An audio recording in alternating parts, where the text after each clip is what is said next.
Olá pessoal, bom dia, boa tarde, boa noite, tudo bom? Nono episódio da série sobre o julgamento do Carnaval Carioca. E agora eu irei falar do quesito harmonia.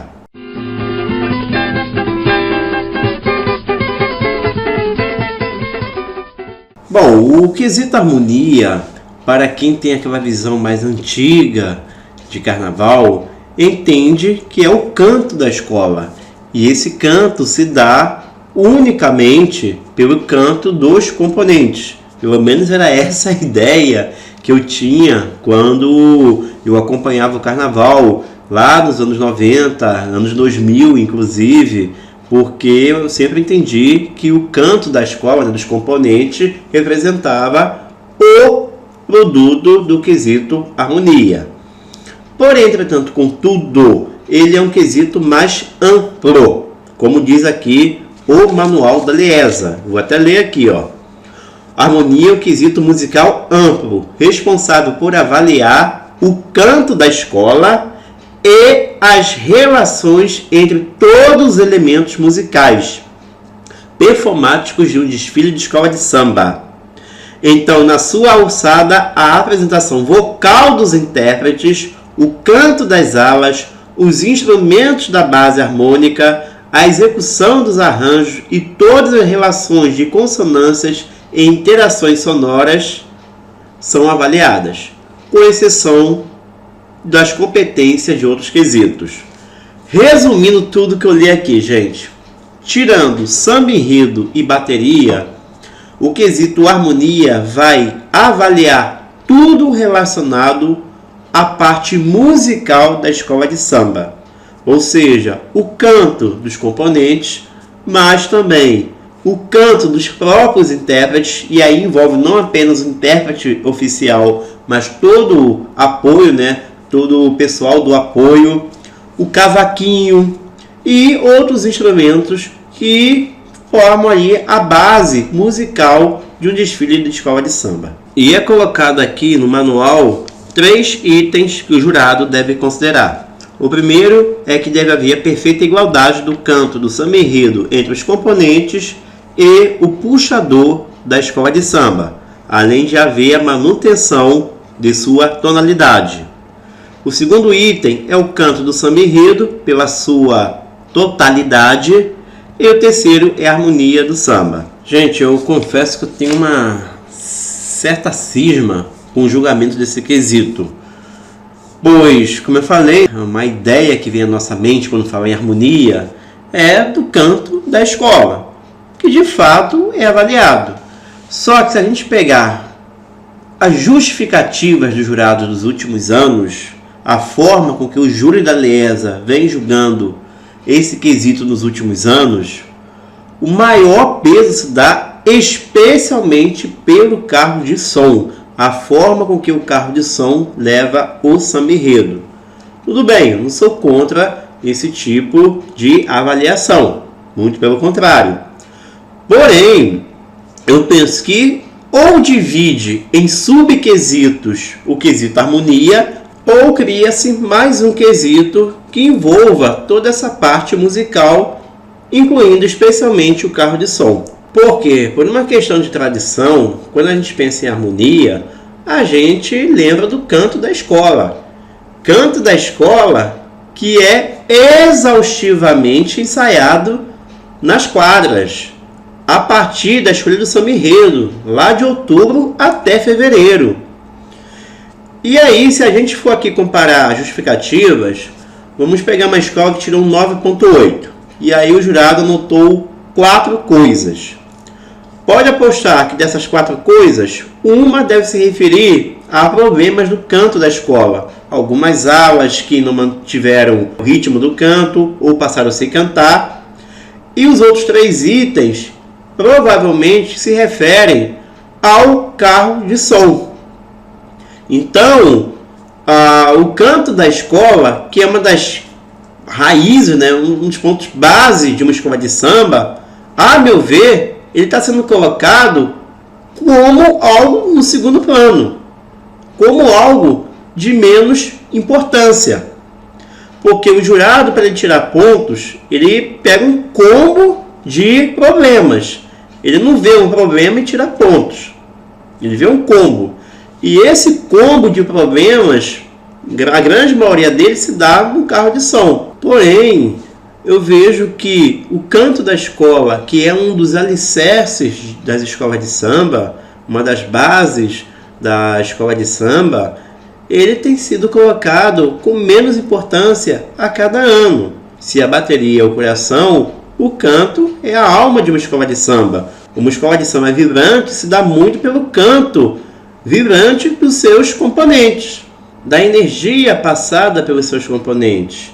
Claro que isso envolve N fatores, inclusive o carro de som, mas eu vejo que especialmente pelo samba enredo.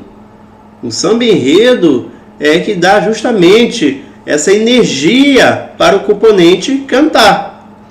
Então, se você dá cada vez menos importância ao canto da escola, eu vejo que acaba encobrindo um problema oriundo do samba enredo.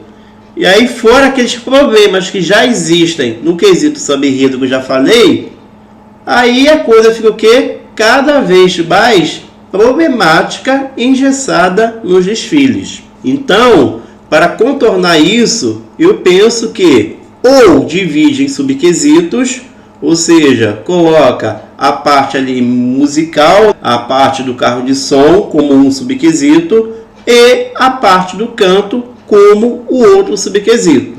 Ou então cria-se um outro quesito.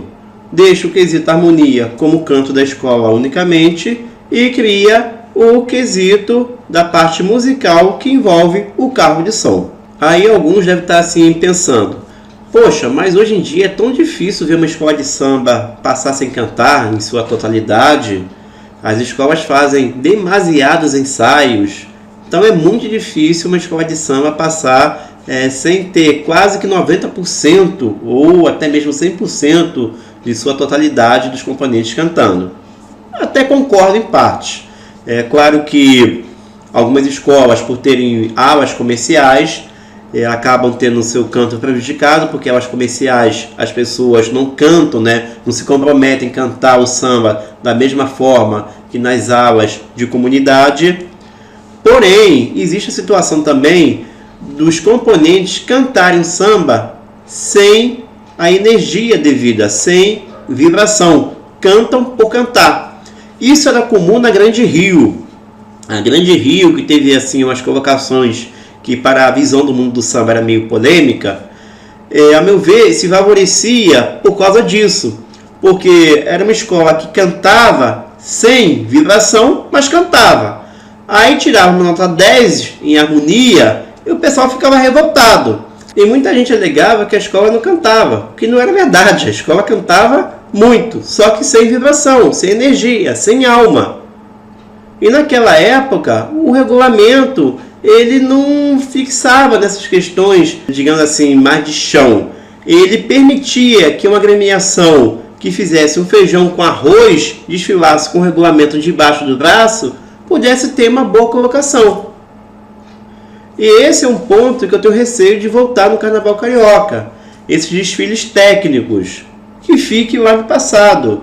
Então, esse maior cuidado que eu falo aqui, que é necessário haver no quesito harmonia, é justamente para isso. Para que cada vez mais que os quesitos de chão sejam valorizados e não ocorra de uma escola preferir passar por um regulamento debaixo do braço, passe sem brilho, passe sem alma e de repente consiga um campeonato. Bom, e como o quesito foi avaliado no último carnaval, o de 2023, para a gente tomar uma base para ver como é que os jurados estão julgando o quesito harmonia. E eu fiz o seguinte, eu anotei quantas vezes eles faziam anotações referentes ao carro de som e ao canto da escola. Para o canto da escola, houveram 9 anotações para descontar pontos. E quanto ao carro de som, houveram 26 anotações.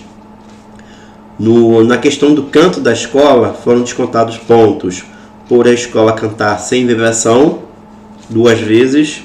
O canto da agremiação foi prejudicado depois que uma alegoria bateu, foi no caso da Portela, teve 2 anotações. E problemas com canto, aulas sem cantar, a escola não cantou em toda a sua totalidade, aqui envolveu cerca de 5 anotações. Agora a parte do carro de som, e aí envolve diversas anotações, como por exemplo, notas muito agudas para o puxador, que dificultava o entendimento do samba. Essa anotação aqui, gente, foi para o Império Serrano. E era um problema que eu estava com um certo receio de acontecer com o Império no pré-carnaval. Porque o Ito Melodia é um grande cantor de samba enredo da história do carnaval carioca, pelo menos na minha visão. Só que ele não era para aquele samba. O samba é excelente, e o cantor é excelente, só que não casava. E as escolas têm que parar para pensar nisso. O Império tinha outros grandes sambas. De repente, escolher um outro samba, que também era muito bom, pudesse dar um maior encaixe com a voz do Ito Melodia. É por isso que a Beija-Flor coloca o Neguinho para cantar os seus sambas enredos antes deles irem para a final. A Grande Rio faz a mesma coisa. Porque é necessário haver um casamento, gente. Um casamento entre o intérprete e o samba enredo.